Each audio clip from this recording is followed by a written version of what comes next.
welcome back to my channel. My name is Destiny. This is Afro-Pinionated, and in today's video, I'm going to be sharing with you guys some natural hair tips, methods, techniques that I don't follow. So before we get into that, I did want to go ahead and share with you guys some pieces that Luisa sent me. So let me go ahead and let y'all take a closer look.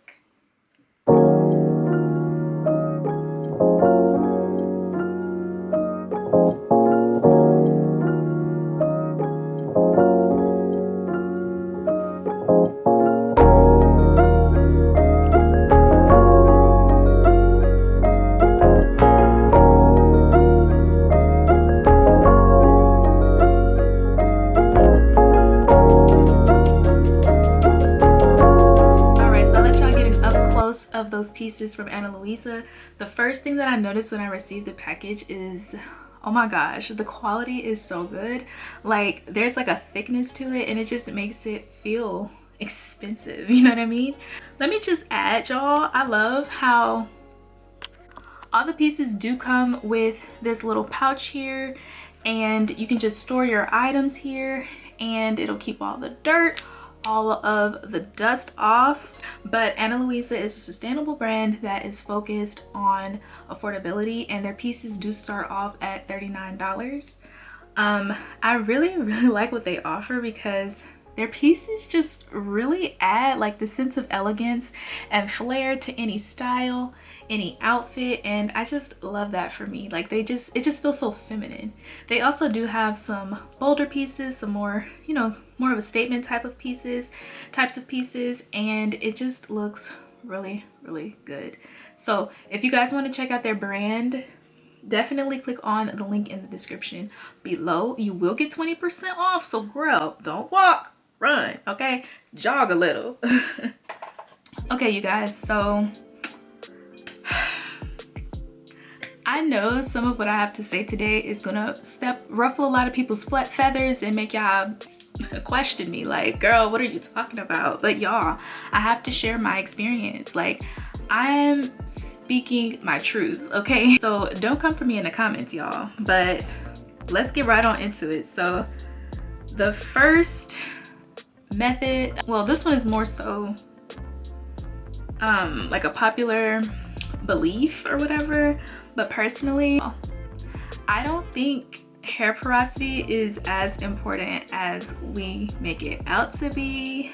I know, don't stop, don't throw the tomatoes at me, don't throw them yet. Hear me out, y'all. I just feel like I watch people who have low porosity, high porosity, normal porosity, and we're all doing the same thing. Like, we are all doing the exact same thing. So I just feel like, don't get me wrong, it's important. I do think it is important to know your hair's profile, know the characteristics of your hair, know how your hair kind of behaves and reacts.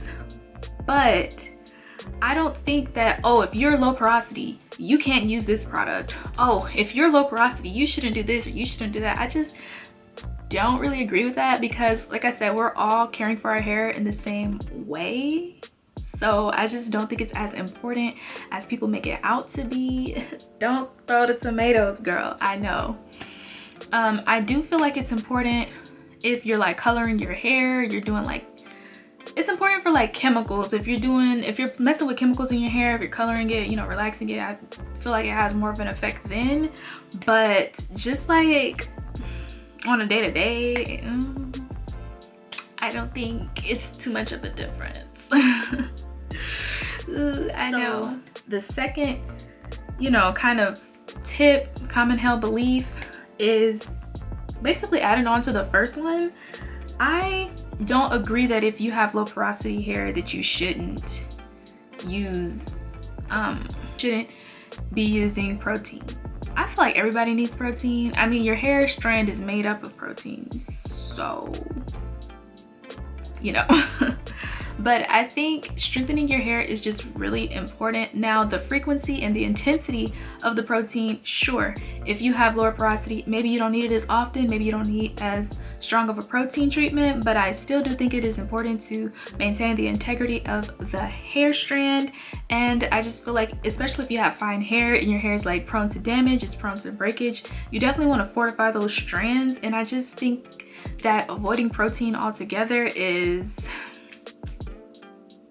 no bueno. I just don't think that that's a good idea. But you know, with all of these you know, unpopular opinions, definitely do what works for you, sis. That's what you have to focus on. You have to do what works for you. Don't let no random person on the internet tell you how to take care of your hair. If you feel like you don't need protein, girl, don't need it. It's your hair, okay?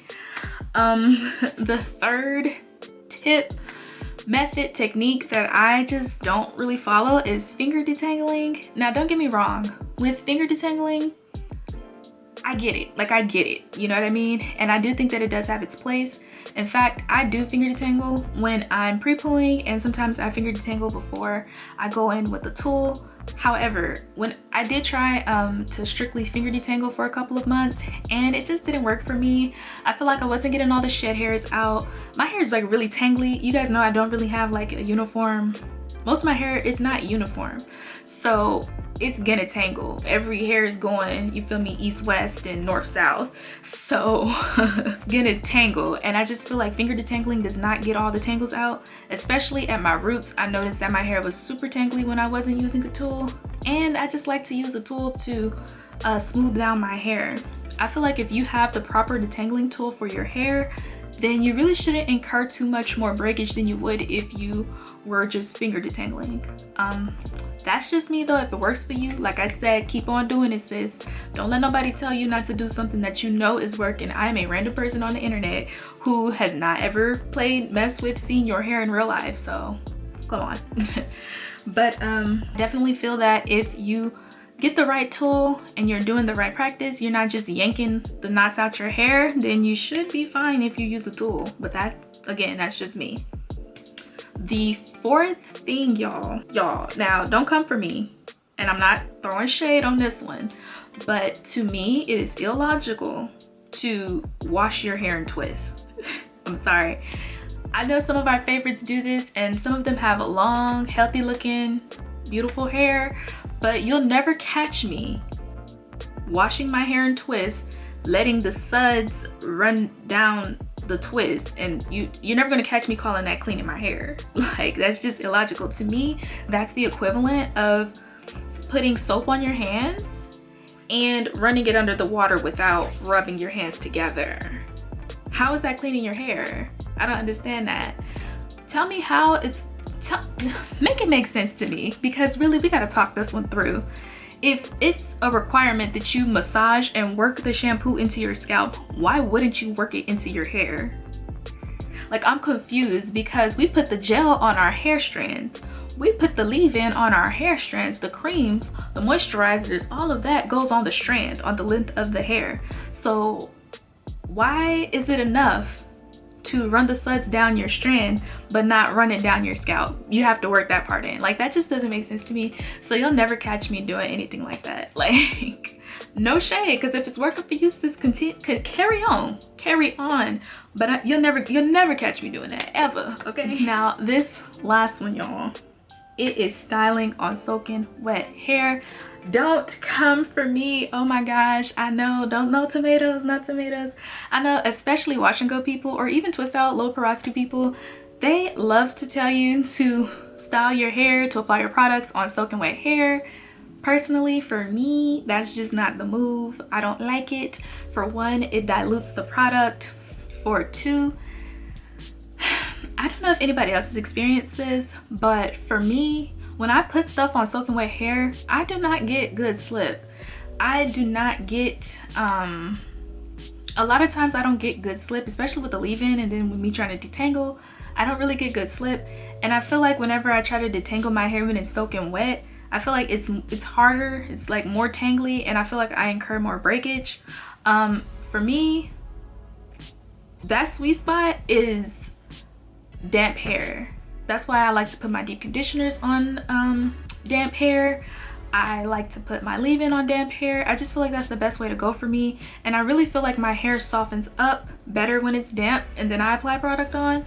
And it's also easier to detangle when it's damp, and it absorbs moisture and water better when it's damp. I don't know, that's just me though. If it works for y'all, I'm happy for y'all. And yes, I did tell people that on my wash and go video especially, that I am going to try wash and go in the shower. Don't get me wrong, I'm still going to try it in the shower. I understand that that probably does work better for a wash and go to, you know, do it on soaking wet hair, but for me it's just not a preference of style. And yeah, so let me know down in the comments below, what are some tips that you don't follow, popular tips, methods, tricks, whatever, that you do not follow, and let me know if you agree with my list. If you guys liked any of the pieces that I picked, or if you guys are curious about Ana Luisa, definitely click the link in the description box below, and don't forget that you will save 20% off of your order if you do choose to purchase anything. If you guys enjoyed this video, make sure that you like, comment, and subscribe. Hope you guys have a blessed, awesome, amazing, prosperous week filled with peace, and I will catch y'all in the next video. Bye!